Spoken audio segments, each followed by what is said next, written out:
उत्तर प्रदेश के बुलंदशहर में पति पत्नी के बीच विवाद इतना बढ़ गया कि पति ने अपनी पत्नी को उसके प्रेमिका को सौंप दिया। दरअसल पति को अपनी जान का जोखिम था।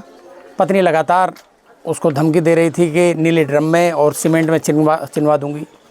इन तमाम पहलुओं पर गौर करते हुए पति ने समझा कि इसको इसके प्रेमी के साथ ही छोड़ना बेहतर है। तो वो लड़का मेरे साथ है जिसकी वो पत्नी थी, उनसे मैं जानने का प्रयास करता हूँ कि ये पूरी घटना थी क्या, कब शादी हुई थी, ये घटनाक्रम कब क्या क्या हुआ, ये जानने का मैं प्रयास करता हूँ। क्या नाम है तुम्हारा? राजकुमार। अच्छा राजकुमार, ये बात आ रही है कि आपकी पत्नी के किसी गैर मर्द से संबंध थे, रिलेशन थे, और आपने उसको उसके हवाले कर दिया। क्या मामला था ये पूरा? ये जो है बताई थी उसने कि 14 अप्रैल से मैं इसके साथ आती जाती हूँ। ये मेरे को होटलों में भी वैसे भी लेके गया था, तो मैं इसी के साथ रहना चाहती हूँ, इसलिए मैंने उसको उसी के हवाले सौंप दिया। अच्छा, पुलिस में शिकायत की थी आपने? पुलिस में शिकायत की थी, तो पुलिस में भी जो उन्होंने कोई कार्रवाई नहीं की थी। जब उन्होंने भी पहले एक बार समझू के मेरे हवाले ही कर दिया कि आपके को नहीं करने की ये ऐसे, आपके ले जा हमारे से पास से। उस वहाँ से मैं लेकर आ गया। फिर आके घर पे उसने यही कहा फिर भी कि मुझे तो मुकेश के साथ ही रहना है। इसलिए मैंने फिर भी उसे कई दिन समझाया कि मैंने कि देख ले, अब तू जावे तो मैंने कि जब ही चली जाती, तो फिर भी उसने ना, मैं तो मुकेश के साथ ही रहूँगी।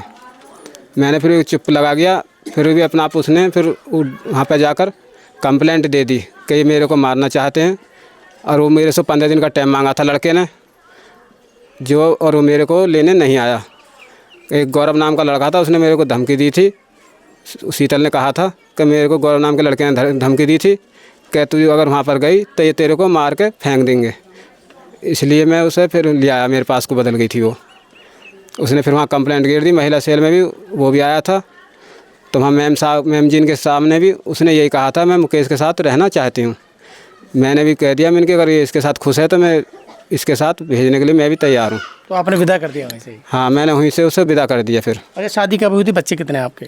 शादी ये हुई थी 13 मई 2019 को। एक बच्चा है मेरा जो 2 दिसंबर 2024 को हुआ था। आज वो 16 महीने का हो चुका है। अच्छा, प्रेमी कहाँ के हैं, क्या कौन है, क्या निकल कर आ रहा बात? प्रेमी जो है मुकेश मानकरौरा, मुकेश सनौफ सतवीर गांव का नाम है उसके, मानकरौरा। अच्छा, जब मीडिएशन सेल में तुम्हारा मामला चल रहा था तो वो जो प्रेमी है वो भी मौजूद था?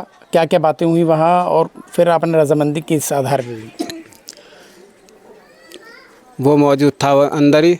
उन्होंने मिलने का टाइम भी दिया था, 3-4 तारीख पड़ी थी। वो उसी के कहने में चल रही थी, बार बार उसी के कहने पर तारीख लेकर चली जाती थी। फिर अब क्या उन्होंने कह दिया लास्ट वाली तारीख को? हाँ, लास्ट तारीख थी। उन्होंने कह दिया आपका फंड नहीं काट लो। तो उसने आपस में उन दोनों ने बात की। उसकी मम्मी उसकी बहन आई थी साथ में। उन्होंने उसे समझाया। उन्होंने अंदर जाकर यही कह दिया उनके मैम जी के सामने कि मैं इसी के साथ रहना चाहती हूँ। उसने मुकेश ने भी बोल दिया कि मैं रखने के लिए तैयार हूँ। अच्छा, आप ये भी आपने वहाँ बताया पुलिस को कि ये मुझे जो है नीले ड्रम में डाल के और सीमेंट का, ये क्या है, किस्सा है? मैंने वहाँ ही बोला था कि मेरे को कई बार मरवाने की धमकी दे चुके हैं कि मैं तुझे कभी हो मरवा दूँगी। मेरे एक नहीं, मेरे कई हुए हैं। मेरे लिए लड़का बहुत हैं। मैं इस घर में रहना नहीं चाहती। नीले ड्रम का क्या था? नीले ड्रम का भी फ़ोटो खींच के मेरे पास भेजा था। उस पर लिखी हुई थी सीमेंट और नीला ड्रम। अच्छा, फ़ोटो भेजा ऐसा? जी। क्या लिखा था उस पर? उस पर सीमेंट और नीला ड्रम लिख रहा था। स्क्रीनशॉट खींच के भेजा था। अच्छा, तो इसकी शिकायत आपने की नहीं? की थी तो कोई वो नहीं हुई थी कार्रवाई जब तक। अच्छा, क्या करते हो आप? मैं मजदूरी करता हूँ। अब वो क्या करती हैं, पढ़ी लिखी हैं? पढ़ी लिखी है वो, 9वीं पढ़ी हुई है वो। अच्छा, घर पे रहती थी, सोती रहती थी, ना ही मेरे को रोटी बना कर देती थी, ना ही लत्ते कपड़े धोती थी। बच्चा लैट्रिन कर देता था तो उसे भी छत पे को फेंक देती थी कपड़ों को।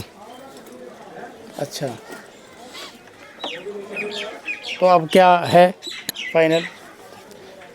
फाइनली यही है, अब वो उसके साथ चली गई। तो आपने भेजी है? हाँ, महिला सेल में मैंने उसके साथ उसे उसके आशिक के साथ भेज दिया। फिर तो अब आप क्या करोगे?